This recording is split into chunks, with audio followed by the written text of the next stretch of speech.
It's not the before mindset. It's the after surgery mindset a few years down the track when you fall back into those old habits. That's the headspace no one talks about prior to surgery. Until now.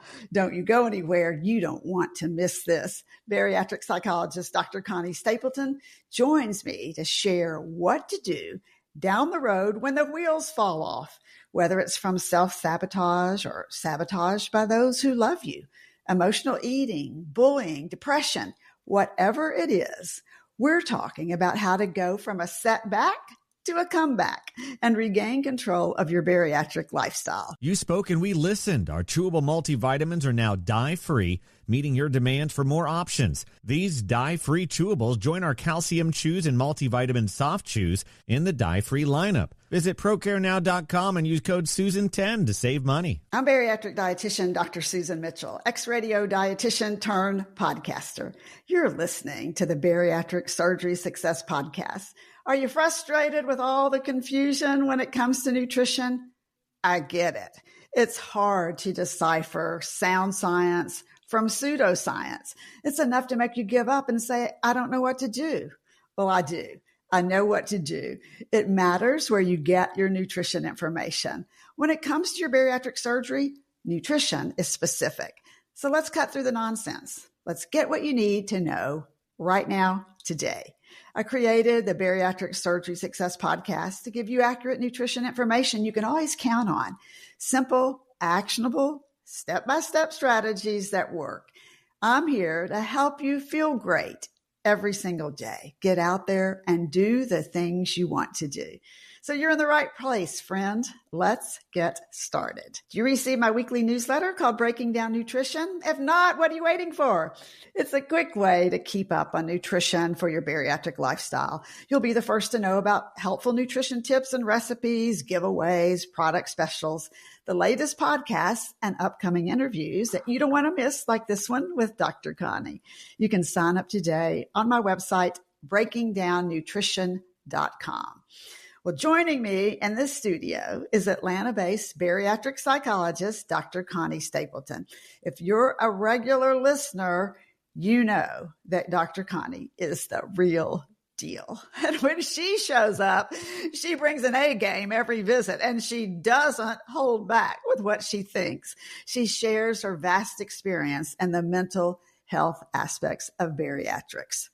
Don't forget, you can find links to Dr. Connie's website and her books, and as well as her podcast called Bari Aftercare in the show notes. Well, hello, Dr. Connie. How are you doing? Dr. Susan. I am well. It is a beautiful sunny day, and this is how I appreciate the weather. Yeah, appreciate, yes, as we prepare here in Florida for yet another hurricane. So we will just hope that we have internet service today. Yes, and hope that thing skirts right past you guys. Seriously. Goodness, we don't need another one. No. Yeah. Oh, many times in the past, in other episodes, we've talked about mindset, and mindset comes up a lot in preparing for surgery. And I'm sure you teach that a lot, just like we teach mindset for nutrition. But there's not a lot of discussion or preparation for a few years down the road when those old habits rear their ugly heads again and you have a setback. No one hits on this much before surgery. You know, in the beginning, everyone is losing weight and feeling great until the wheels fall off. And again, as we mentioned, maybe it's self-sabotage. Maybe your loved ones sabotage you. Could be tragedy, could be bullying or eating disorders that show up again. Whatever it is, weight regain starts, and it's hard often to get on top of it. So my question to you first off is, what does it look like? What does it feel like when the wheels fall off after the weight loss is over? Give us a broad understanding first, and then we'll get into specifics like sabotage. Okay. So panic. It feels like panic. It feels like, what is happening? Everything was going so great. Everything was going just the way it was supposed to. And all of a sudden, I'm not doing the things I was doing. All of a sudden, the weight's not coming off like it was. All of a sudden, I might be regaining. It's like all the panic from, I've been here before. I've done this before. I don't want to go anywhere near this again. So it's kind of a state of panic. And then the wheels really start falling off. I think panic is a very fair word. Panic followed by or including anxiety, and then depression and frustration, and all of those things wrapped into one. Absolutely. They are just like a ball of panic that includes all of those whirling dervishes of depression and anxiety and fear of failure and, all of that. And it snowballs and it feels out of control. Let's talk about specific issues that can cause the wheels to come off. And let's start with self-sabotage, because I think this is a big one. I see it in nutrition a lot. Yeah, it's interesting because when you think about it, anytime we behave in a way that goes against our goals, it's self-sabotage. So I haven't thought about it that way. Yeah. And it's interesting because it's interesting to see how other people try to sabotage us. It's interesting to see how other people bully us. But the self-sabotage is when we're bullying ourselves with our negative self-talk. The self-sabotage is when we start giving into the things that we were avoiding before that kept us on track. The self-sabotage comes in when we quit following through with movement. So when you stop behaving like a healthy bariatric patient, you outlined, Dr. Susan, so beautifully what it looks like to live a healthy bariatric care nutritional lifestyle. And when people stop engaging in those behaviors, they are engaging in self-sabotaging behavior. And what about sabotage? You hate to think this happens, but it does, and it does a lot. Sabotage by others, even those that proclaim to love you. So 2 questions. Give some examples of sabotage by others, and then why?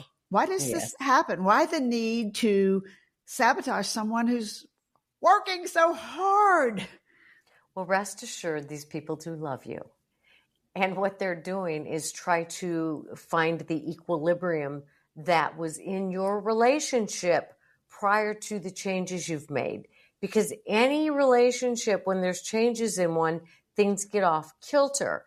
And the person who's not making the changes doesn't know what to do with that, doesn't quite know what to make of that. So what they try to do is get things back to an equilibrium.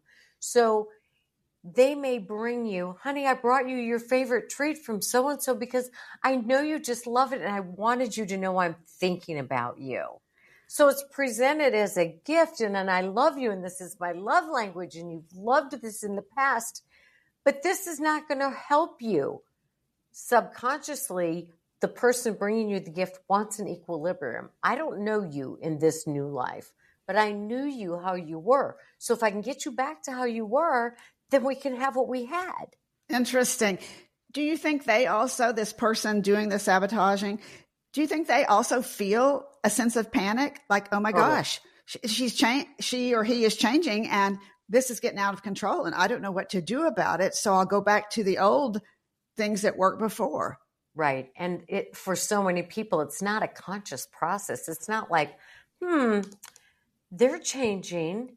I feel a certain way about this, but I don't know how to express it. So they don't even have those thoughts. They're just like, how do I get this thing back to where it was? So absolutely, there's a sense of panic going on within them too. Maybe they're going to leave me. Maybe they're going to outgrow me. Maybe they don't love me anymore. Interesting. I'm thinking about emotional eating and how easy it is to return to using food for emotions. And often that goes hand in hand with a defeated attitude where you say, well, you know what? One time won't hurt. Why do I bother anyway? And then before you know it, if you had an eating disorder or a disordered eating, those issues may come back. Do you see these things going hand in hand? Completely hand in hand. And when you talk about that defeated attitude, when you start hearing that, oh, I can just try it a little bit, or this one time won't hurt, or that kind of thinking, that is self-sabotaging thinking, and that will lead to self-sabotaging behavior. And it's totally intertwined with our emotions. I recently have started explaining to people, it's like, you know what to do, but you're not doing it. So we need to figure out what is in the way, what is stuck as a wedge between your knowing and your doing. And I like that. What is stuck as a wedge between knowing and doing? Absolutely. And so it may be the self-sabotage in terms of the way you're thinking. It may be allowing other people to get in there and steer you away from your healthy behaviors. It may be an inability to set boundaries with other people. It may be an inability or unwillingness to speak up for yourself. Or so there are several of those together, right? Almost always. Interesting. Okay, I want to dig in a little deeper because this is something we talked about on a podcast before, but I want to bring it up. So transfer addiction. It's not talked about very much, but it happens often. So first, just explain what transfer addiction is, and then dig into it just a little bit more for us. Okay, so the difference between emotional eating and food addiction can be a fine line. So we're going to consider emotional eating and addiction in this sense in terms of transferring behaviors similarly, okay? So if you're a person who, when you feel overwhelmed or stressed, you turn to food. When food is no longer available to you in the same capacity that it was prior to having surgery or losing weight, because maybe you dump when you eat your comfort foods, or maybe you just can't get that same emotional fullness. When the food isn't doing it for you, when it isn't giving you that or that sense of calm or relief that you used to get from it, you're going to find that elsewhere. So it may be, I'm going to go shopping, and by golly, instead of spending $100, how did I just spend $572? You get that rush while you're doing it. Oh, yeah. Until later. Buyer's remorse. Big time buyer's remorse, right? Or maybe you're like, I'm going to take a shot of alcohol because that'll do it in a hurry. Or maybe, you just bury yourself in Netflix and you stay there for 4 hours while your children are hungry or need their school lunches packed, or you missed an event at work. So you're finding comfort elsewhere, but it's usually in a way that's going to harm you as well. Yeah. By the way, there's a lot to learn about transfer addiction. So be sure and listen to my interview with Dr. Connie. It's episode number 100. So wherever you're listening to this one, just look for episode 100 where Connie and I talk all about it. I'll also put the link in the show notes where you can find that as well. Let's bring into this, a little bit more. Let's bring in depression into this mix of issues, because setbacks down the road from surgery, you start to lose your steam from the bariatric surgery, your eating habits start to slide a little bit, and you start to feel depressed. Common? Very common. And I was just reading a book, and I'm not real fond of it, so I'm not going to name it, but something I did find in that book that I found fascinating. And I know this, and you know this, but this is the research on this, that emotional boost that people get after surgery while they're losing that weight is a temporary. Research shows this is temporary. So if you're depressed after surgery, surgery is not going to clear that for you. You may get this emotional boost and think that you're not depressed anymore, and your self-esteem is raised by 1,000. And it does feel like that until the magic wears off, until the clock strikes 12, until you lose one of those glass slippers. And then you think, what happened to the magic? Where did my ball gown go? Where's my prince? Because you are the same person. Whatever issues you had before surgery, you still have, and they need to be worked through. The honeymoon period is gleeful and joyful, but it's fleeting. It is absolutely fleeting. And I really think that leads me to the big question on everyone's mind. What specifically can we do about this down the road? How do we go from a setback to a comeback? So from a mindset perspective, can you prevent those old habits from returning? And if so, how specifically, Connie, do we do this? Can you tell us, share some workable strategies that they can start to put into action today? Here's a great answer for you. You're going to hate. Yes, no, and maybe. Yes, no, and maybe. But before I give you the specifics, I do want to say I love what you just said. A setback to a comeback. Those are glorious words. And what I want your listeners to hear is there is always an opportunity for the comeback. Always. And multiple comebacks, okay? Absolutely. Multiple comebacks. Life is a roller coaster, and your bariatric journey is a subset of your life. Thank you. There are ups and downs in all of areas of our life. So it's like being on an ocean, right? The waves aren't always in sync. But here's the determining factor. If you are willing to do the work, wherever that work happens to be, if it's dietitian, then you work with the bariatric dietitian. If it's you don't know how to set boundaries and your mother is, you cannot say no to her and it's just draining your life, then you need to see a therapist and learn how to set boundaries. If it's depression in terms of biology, you need to see a medical doctor and a therapist. The treatment for depression, and this drives me crazy because most people I see are on an antidepressant but not in therapy. And the best practices are antidepressant and therapy.